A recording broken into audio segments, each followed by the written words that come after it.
नमस्कार दोस्तों, मैं आपका दोस्त आलोक माथुर। डे 3 के अंदर इनपुट आउटपुट फंक्शन रिलेटेड जो भी मॉडल टेस्ट पेपर है वो लेके आया हूँ। इस टेस्ट पेपर में अपन ने जो पहले टॉपिक पढ़ा था इससे प्रीवियस क्लास में कि इनपुट फंक्शंस क्या होते हैं, आउटपुट कौन कौन से function, printf, scanf, get 4 put 4, ये जो भी फंक्शंस होते हैं उनके बारे में बात करी थी। तो इस मॉडल टेस्ट पेपर 3 के अंदर अपन बात करेंगे उनसे रिलेटेड क्वेश्चंस एंड आंसर्स की, और उसी के साथ में उनके एक्सप्लेनेशन को भी अपन डिस्कस करेंगे कि इस क्वेश्चन का क्या रिजल्ट रहता है, क्यों रहता है। तो इससे पहले मैं बता दूं कि मेरा जो चैनल है आप उसको सब्सक्राइब जरूर करें, शेयर करें, ताकि ज़्यादा से ज़्यादा जो नोटिफिकेशन जो मैं प्रोग्राम बना रहा हूँ वो आप तक पहुँच सके। ये पूरा चैनल जो है इसमें धीरे धीरे आप देखेंगे कि सारी की सारी जो प्रोग्रामिंग लैंग्वेजेज हैं उसके अंदर सारे वेब सीरीज वगैरह जो भी हैं सीरीजेज हैं वो सब आ जाएगी। तो अपन बात कर रहे थे इस क्लास के अंदर मॉडल टेस्ट पेपर 3 की। चलिए दोस्तों स्टार्ट करते हैं बिना कोई औपचारिकता करे हुए। क्योंकि अपना जो चैनल है मेनली फोकस करता है, बातों से नहीं काम होता है। यहाँ अपन बात करेंगे सीधे के सीधे पेपर से और उससे रिलेटेड क्वेश्चन आंसर से। चलिए, तो क्वेश्चन नंबर 1 आ रहा है आपके सामने कि what is the default return type of getchar. जैसे अपन ने पहले बात करी थी प्रीवियस में, गेट चार फंक्शन क्या काम करता है, एक सिंगल कैरेक्टर को इनपुट करने का काम करता है। क्या काम करता है, सिंगल कैरेक्टर को इनपुट करने का काम करता है। तो अपने को देखना है कि इसकी जो डिफॉल्ट रिटर्न टाइप जो है वो क्या होती है। करेक्टर है, इंटीजर है, करेक्टर एरे है, या reading character does not required A return type. देखिए, हर जो भी फंक्शन होता है, चाहे यूजर डिफाइंड फंक्शन हो या लाइब्रेरी फंक्शन हो, उसका रिटर्न टाइप जरूर होता है। तो ये जो डी जो है ये तो गलत है। क्यों? क्योंकि ये क्या करेगा कि भाई इसका ये कह रहा है कि कोई रिटर्न टाइप नहीं होगा।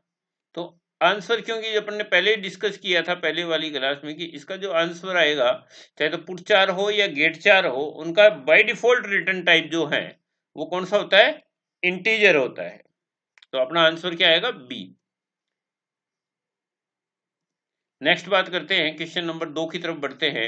What will be the output of the following program. ये प्रोग्राम दिया हुआ है, सी लैंग्वेज में बना हुआ है। Include stdio.h, integer main, integer a equal to 23, और ए है, ए को प्रिंट करवाया है और उसको रिटर्न करवा दिया आपको। ठीक है, तो इसका क्या रिजल्ट आएगा ये अपन को डिस्कस करना है कि भाई 23 आएगा, एरर आएगी। क्योंकि देखिए यहाँ बात कर रहे हैं, ज्यादातर जो कंफ्यूजन वाला क्वेश्चन है उसमें ये जो सेमीकोलन दिखा रखे हैं, ये जो सेमीकोलन है कहाँ, ये जो सेमीकोलन, इनसे यूजर्स जो है वो क्या होते हैं, कंफ्यूजन हो जाते हैं। लेकिन आपको कहीं कंफ्यूजन होने की जरूरत नहीं है। क्यों? क्योंकि सेमीकोलन इज द टर्मिनेटर। ये क्या काम करते हैं, स्टेटमेंट को टर्मिनेट का काम करते हैं। चाहे एक बार लगाइए चाहे बार बार लगाइए, कोई फर्क नहीं पड़ता, ये टर्मिनेटर है आपको। ये बताते हैं कि आपका जो स्टेटमेंट है वो खत्म हो चुका है, टर्मिनेट उसका। तो यहाँ अपन देखते हैं कि इंटीजर a इक्वल टू 23 है। a वेरिएबल है, इंटीजर का, इंटीजर टाइप का डेटा टाइप है उसका, और उसकी वैल्यू क्या है, 23 है, और ए को प्रिंट कर दिया। तो मेरा रिजल्ट सिंपल सा है कि सेमीकोलन से अपने को नहीं घबराना है, और इसका रिजल्ट क्या आएगा, 23 आएगा। चलिए क्वेश्चन 3 की तरफ चलते हैं अपन। ये एक और क्वेश्चन आ गया है, what will be the output of the flowing. क्योंकि क्या होता है कि एग्जाम्स के जो क्वेश्चंस होते हैं, अगर अगर आप कंप्यूटर अनुदेशक का एग्जाम दे रहे हैं या कोई भी एग्जाम दे रहे हैं, तो उसमें काफी सारे क्वेश्चंस जो हैं वो प्रोग्राम रिलेटेड आते हैं। दूसरी चीज कि अगर आप इंटरव्यू देने जाते हैं कहीं भी, कोई कॉलेज में या कहीं भी कोई स्कूल के अंदर, तो वहां भी ये प्रोग्रामिंग पूछी जा सकती है। तो एक दो वेरिएबल हैं, एक्स की वैल्यू, एक इंटीजर टाइप का वेरिएबल है एक्स और एक है वाई। एक्स को इनिशियलाइज कर रखा है 10 से और वाई को इनिशियलाइज कर रखा है 20 से। अब प्रिंट करवा रहे हैं। देखिए, सबसे पहले अपन ने बात करी थी कि भाई जितने वेरिएबल यहाँ है वो इतने ही यहाँ होने चाहिए, यहाँ नहीं है, कोई दिक्कत नहीं है। अब देखिए यहाँ पे क्या है, एक वेरिएबल है, तो ये दूसरे वेरिएबल की वैल्यू प्रिंट नहीं करेगा, नहीं करेगा। और पहली वैल्यू ये मान के चलेगा कि फर्स्ट वेरिएबल की वैल्यू कौन सी है, जो पहले आ रही है। तो y की जो वैल्यू है क्वेश्चन नंबर 3 के अकॉर्डिंग, y की वैल्यू जो है वो कितनी है, ये रही 20। तो यहाँ जो रिजल्ट आएगा वो क्या आएगा, y की वैल्यू को प्रिंट कर देगा और x की वैल्यू को ये इग्नोर कर देगा। क्वेश्चन नंबर 3 का क्या हो गया, बी। अब चलते हैं चौथे क्वेश्चन की तरफ। Identify the wrong statement. अपने को क्या करना है कि जो स्टेटमेंट लिखे हुए हैं उनमें से रॉन्ग स्टेटमेंट को चूज करना है न कि करेक्ट। तो आप क्वेश्चन को जरूर पढ़ें आराम से। तो अगर मैं देखता हूं कि पुट चार 65, ये क्या काम करेगा, 65 को प्रिंट नहीं करेगा। 65 की जो आज की वैल्यू है, जिस करेक्टर की आज की वैल्यू, उसको प्रिंट कर देगा, सही है। पुट चार x, ये x को प्रिंट कर देगा। ये देखिए पुट चार का काम क्या होता है, पुट चार फंक्शन जो काम करता है वो सिंगल करेक्टर को प्रिंट करने का काम करता है। तो यहाँ ये सिंगल करेक्टर ही नहीं है, क्यों, क्योंकि इसमें डबल करेक्टर लिखा हुआ है। ये देखिए ये क्या है, अगर आप इसको ध्यान से देखेंगे तो दिस इज द स्ट्रिंग। तो ये आंसर मेरा गलत हो जाएगा, और ये स्लैश एन मतलब नल करेक्टर मतलब एक लाइन को एंटर कर देगा।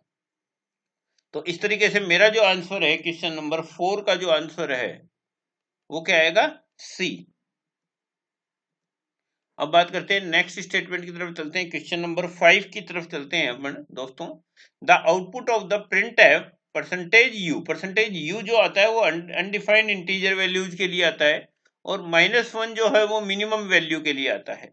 तो अगर आप देखते हैं तो इसकी जो मिनिमम वैल्यू है वो ये प्रिंट कर देगा। तो यहाँ जो आंसर आएगा ये क्या आएगा, मिनिमम इंटीजर वैल्यू, कि भाई इसकी जो मिनिमम इंटीजर वैल्यू है उसको प्रिंट कर देगा। दोस्तों आप मेरे क्वेश्चन से रिलेटेड कोई आंसर हो तो कमेंट में भी लिख सकते हैं। अगर आपको कोई संदेह लगे या और कोई एक्सप्लेनेशन में दिक्कत हो या एक्सप्लेनेशन दोबारा करना हो तो आप मेरे को बता सकते हैं। अगर आप लाइव क्लासेज भी जाना चाहें तो वो भी बता चुके हैं, क्योंकि मेरी लाइव क्लासेज चालू हो चुकी हैं। अगर कोई भी कैंडिडेट ये चाहे कि मैं लाइव क्लासेज यूज करूं तो आप बता सकते हैं, फ्री ऑफ कॉस्ट है। तो जिस जिस यूजर्स ने मेरे को सब्सक्राइब किया है या जो यूजर लिखते हैं कि हाँ मेरे को करना है, उनको ज्वाइन करवा दिया गया है। अगर आप भी ज्वाइन करना चाहते हैं तो आप मेरे जो ईमेल आईडी है alokmathurseeker@gmail.com पे जाके मेरे को मेल कर सकते हैं। थैंक यू दोस्तों। चलिए क्वेश्चन नंबर 6 की तरफ बढ़ते हैं। नल कैरेक्टर्स इज रिप्रेजेंटेड बाय, अगर आप नल कैरेक्टर की बात करेंगे तो ये देखिए ये जो है /o जो आता है ये क्या है, this is the null character, ये नल कैरेक्टर है। ये भी है नल कैरेक्टर, लेकिन इसको कई ये 0 कर रखा है, ये गलत है, ये 0 है। ये क्वेश्चन नंबर 7 की तरफ चलते हैं। What will be the output of the following program, जो है उसका आउटपुट क्या आएगा। देखिए एक वेरिएबल है, इंटीजर टाइप का वेरिएबल है, और इसमें अपन ने लिख दिया printf mradul.com और ए को प्रिंट कर दिया। पहले ए की वैल्यू प्रिंट करेंगे तो ए की वैल्यू में क्या होगा, ये पूरी की पूरी वैल्यू जाएगी। तो ए की वैल्यू यहाँ जो है क्वेश्चन नंबर 7 के अंदर ये क्या प्रिंट होगा, mradul.com।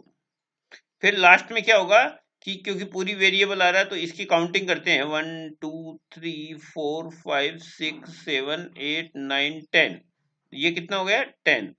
तो ये किस वैल्यू को प्रिंट करेगा, ये 10 को भी प्रिंट कर देगा। तो इस तरीके से आपका जो रिजल्ट आएगा वो क्या आएगा, mradul.com और 10। हिंट में लिखा हुआ ना, प्रिंट है, print the return the number of character it is printed. अगर आप इस तरीके से करते हैं तो नंबर ऑफ करेक्टर्स क्या हैं वो भी प्रिंट हो जाते हैं, कि कितने करेक्टर आप ले रहे हो, 3 करेक्टर है या 5 करेक्टर है। चलिए क्वेश्चन नंबर 8 की तरफ बढ़ते हैं। ये गेट वगैरह एग्जाम में काफी बार आया चुका है, इसको थोड़ा सा ध्यान से देखिए क्योंकि इसका जो स्टैंडर्ड है वो काफी ऊंचा हो जाता है। What will be the output of the following program. एक करेक्टर लिया हुआ है जिसकी वैल्यू क्या है, 125 है, और लिख दिया c equal to c+10। c+10 मतलब c की वैल्यू में हमेशा 10 का इंक्रीमेंट लगेगा। कितना लगेगा, 10 का इंक्रीमेंट लगेगा, और क्या रिजल्ट आता है वो मेरे को बताना है। तो देखिए जैसे अपन जानते हैं कि करेक्टर की जो वैल्यू देखिए 121 है ना, कितनी होती है, 127 तक, 128 तक होती है। ये देखिए तो सबसे पहले 1 अगर कैपिटल जुड़ता है तो क्या हो गया, 126। 2 जुड़ते ही कितना हो गया, 127। 3 जुड़ते ही 128। 4 जुड़ा, 4 जुड़ते ही क्या होगा, क्योंकि वैल्यू इसकी ओवरराइट हो चुकी है, ऊपर से जा चुकी है, तो एक माइनस हो जाएगा, कितना है, 127। फिर 5 जुड़ते ही 126, 125, 124, 123, 122 और 121। तो 10 होते होते कितना हो गया, ये देखिए ये इस तरीके से चलती है, ये राउंड भी चलता है। तो मेरा जो रिजल्ट आएगा वो कितना आएगा, माइनस के अंदर 125 होगा, न कि कंपाइलेशन एरर होगी। इसी तरीके से अगर आप इंटीजर में भी करते हैं तो इंटीजर में भी ये का यही होता है कि आपका जो नंबर है वो राउंड फिगर में, राउंड में रहता है कि भाई पहले पॉजिटिव चला, फिर नेगेटिव, फिर पॉजिटिव, फिर नेगेटिव, इस तरीके से चलता है। चलिए दोस्तों, क्वेश्चन नंबर 10 नंबर का जो 9 नंबर का जो क्वेश्चन है, इसकी तरफ बढ़ते हैं कि ये भी एक ऐसा क्वेश्चन है जो गेट में पूछा जा चुका है। What will be the output of the following program का आउटपुट। इसमें लिखा है 5 प्लस राजस्थान। देखिए 1 2 3 4 5, मतलब आपको क्या करना है, 5 को छोड़ देना है और बाकी का जो है क्या है, THAN, उसको प्रिंट कर दे। ये 5 को छोड़े और फिर प्रिंट कर दे, तो आपका जो रिजल्ट है वो क्या है, THAN। तो इसमें मेरा रिजल्ट क्या होगा, डी। बात करते हैं क्वेश्चन नंबर 10 की तरफ बढ़ते हैं। Which of the following is true. कुछ स्टेटमेंट्स दिए हुए हैं जिसको आपको बताना है कि भाई ट्रू है या फॉल्स है। Gates can read a string. चलिए सही है, गेटस क्या करता है, रीड करता है स्ट्रिंग को with new line characters, but normal scanf with percentage H can not. पहली चीज है, ठीक है। दूसरे बात करते हैं, gates can read a string with space, space के साथ में कर रहा है, लेकिन विथ न्यू लाइन नहीं करता, क्योंकि जो ही न्यू लाइन देते हो गेटस क्या करता है कि हट जाता है। गेटस कब करता है, जब तक कि न्यू लाइन होती है, विथ न्यू लाइन में काम नहीं करता ये, ठीक है। तो gates can read a string with space but in normal scanf not, सही है ये। गेटस कैन ऑलवेज रिप्लेस, नहीं रिप्लेस नहीं कर सकते, ये गलत है, ये गलत है आपका आंसर, और ये भी गलत है। तो आपका आंसर क्या हो गया, बी। इस तरीके से आपका जो आंसर है वो क्या आ गया, बी आ गया। चलिए अपन क्वेश्चन नंबर 11 की तरफ बढ़ते हैं। क्वेश्चन नंबर 11 जो है वो भी काफी अच्छा क्वेश्चन है। What will be the output of the following program. कि भाई प्रोग्राम जो दिया हुआ है उसका आउटपुट क्या आएगा। जैसे पहले अपन ने देखिए क्या लिखा है, print F percentage D, print F percentage D 1 2 3 4। पहले अपन ने बात किसके लिए करी थी, मृदुल.com के लिए बात करी थी, वैसे की वैसे ये भी सीरीज है। तो 1 2 3 4 को तो प्रिंट करेगा ही ये, साथ में क्या करेगा, इसकी वैल्यू को भी प्रिंट करेगा। तो क्या करेगा, 1 2 3 4, कितनी चीज हो गई, 4। मेरा जो रिजल्ट आएगा वो क्या आएगा, बी। 1 2 3 4 4। थोड़ा सा ध्यान से करना है क्वेश्चंस को। क्वेश्चन नंबर 12 है, काफी इंटरेस्टिंग क्वेश्चन है। द नंबर ऑफ टोकन्स कितने हैं इस स्टेटमेंट में। तो अगर आप टोकन देखेंगे तो टोकन इसके अंदर काफी सारे टोकन है। जैसे पहला टोकन तो क्या हो गया, प्रिंट एफ, ये टोकन है। दूसरा जो टोकन है वो है ये स्लेश। तीसरा टोकन जो है ये है हेलो वर्ड। फिर ये चौथा टोकन है और पांचवा टोकन है। तो मेरा जो आंसर है वो क्या आएगा, ए। ए का मतलब 5। मतलब मेरा टोकन जो कौन कौन से टोकन हो गए, प्रिंट एफ ये है, ब्रैकेट स्टार्टिंग है, वर्ड है, ये है। तो मेरे 5 टोकन हो गए। अब बात करते हैं क्वेश्चन नंबर 13 की तरफ बढ़ते हैं। क्वेश्चन नंबर 13 भी काफी इंटरेस्टिंग है कि एक वेरिएबल लिया हुआ है m, इसकी वैल्यू है 10। दूसरा एक n वेरिएबल लिया है, n1 वेरिएबल लिया है। तो n equal to plus plus m और n1 equal to m plus plus है। देखिए n की वैल्यू तो प्लस प्लस n है और n1 की वैल्यू क्या है, m प्लस प्लस, फिर n माइनस माइनस किया और माइनस माइनस n1 कर दिया। तो n माइनस इक्वल टू, तो ये बात करनी है कि भाई ये जो रिजल्ट है ये ट्रू होगा या फॉल्स होगा। या एक्सप्लेनेशन में चलते हैं। सबसे पहले m की वैल्यू कितनी है, m की वैल्यू है 10 और n, एक दूसरा n और n1 ले रखा है। n equal to plus plus m, plus plus m मतलब क्या हो गया कि आपका ऑपरेटर पहले है और ऑपरेंड बाद में है। तो ये प्री जो हो गया, प्री इंक्रीमेंट है। तो इसमें n की वैल्यू भी 11 आएगी। क्यों, क्योंकि सबसे पहला काम क्या होगा कि m की वैल्यू में एक का इंक्रीमेंट लगेगा, लग गया इंक्रीमेंट, और इंक्रीमेंट लगते ही m की वैल्यू कितनी होगी, 11। और फिर वो वैल्यू जो है n को ट्रांसफर हो जाएगी। तो इसलिए n की वैल्यू भी 11 है और m की वैल्यू भी 11 है। दूसरे में n equal to m plus plus. तो पहले सबसे पहले n की वैल्यू कितनी हो गई, क्योंकि m के पास वैल्यू कितनी है, 11। तो ये n1 की वैल्यू कितनी हो गई, 11। और m की वैल्यू 12 है। क्यों 12 क्यों हो गई, 11 प्लस प्लस, मतलब 11 की वैल्यू में एक का इंक्रीमेंट लगेगा तो 11 और 12 आ जाएगी। n माइनस माइनस, तो n की वैल्यू कितनी हो गई, पहले n की वैल्यू कितनी है 11 है, और अब 10 हो गई, फिर n माइनस माइनस 1 ये भी 10 है, तो n माइनस n, क्योंकि ये वैल्यू दोनों कंपैरिजन नहीं कर रही है, तो इसका जो रिजल्ट आएगा वो क्या आएगा, a आएगा, a का मतलब फॉल्स।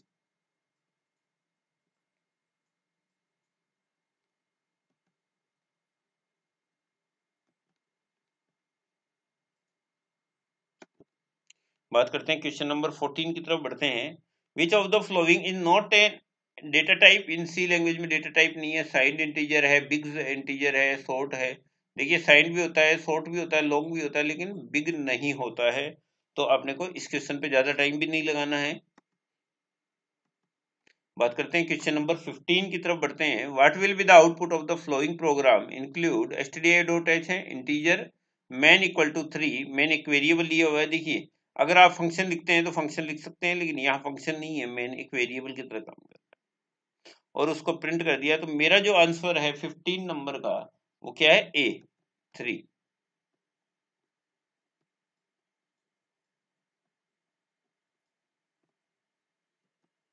बात करते हैं क्वेश्चन नंबर 16 की तरफ बढ़ते हैं।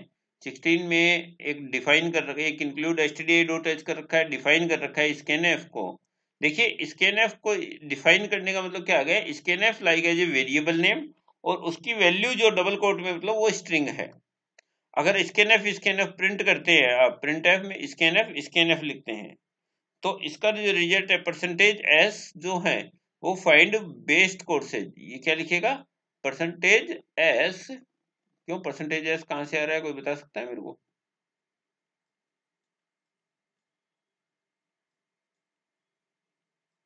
ये दो बार आएगा कि दो बार प्रिंट किया है अपन ने?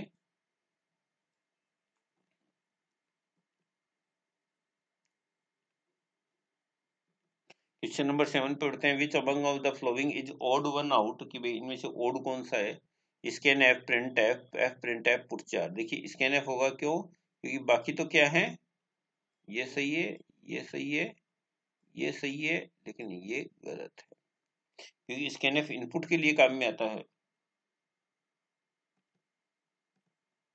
It is necessary that the string function to work safety with string must be terminate 0। Yes, जितनी भी स्ट्रिंग होती है लेस देन 0 के साथ में होती है। ए है 18 का। What is the use of getchar, getchar function का काम क्या है, end of file when it encounter end of file, सही है। नेक्स्ट इनपुट करेक्टर्स को लिए ये चीज सही है, तो C both A and B, तो मेरा आंसर जो होगा ए एंड बी आएगा, सी। नए क्वेश्चन की तरफ चलते हैं। लास्ट क्वेश्चन है, what is a format specifier in C language. देखिए फॉर्मेट स्पेसिफायर क्या करता है, different format specifier are use to print different type of data type. Yes, format specifier are use to write data to file in a formatted way. Yes, a format specifier tell compiler to treat a variable value is. Yes, तो मेरा answer क्या आएगा, D आएगा। Thank you दोस्तों, मेरे channel में आपको आने के लिए। आप इसको सब्सक्राइब जरूर करें ताकि ज़्यादा से ज़्यादा प्रोत्साहन मिल सके, क्योंकि मैं ये चैनल जो है वो फ्री ऑफ कॉस्ट बना रहा हूँ, मैं नहीं किसी से अर्निंग कर रहा हूँ ना और कुछ। ये एजुकेशन के लिए है। अगर आपको कोई भी मैसेज पास करना है वो आप कर सकते हैं। अगर आपको कोई लाइव क्लासें लेनी है तो उसके लिए भी आप काम कर सकते हैं कि भाई मेरे को मेल कर सकते हैं। थैंक यू दोस्तों, धन्यवाद।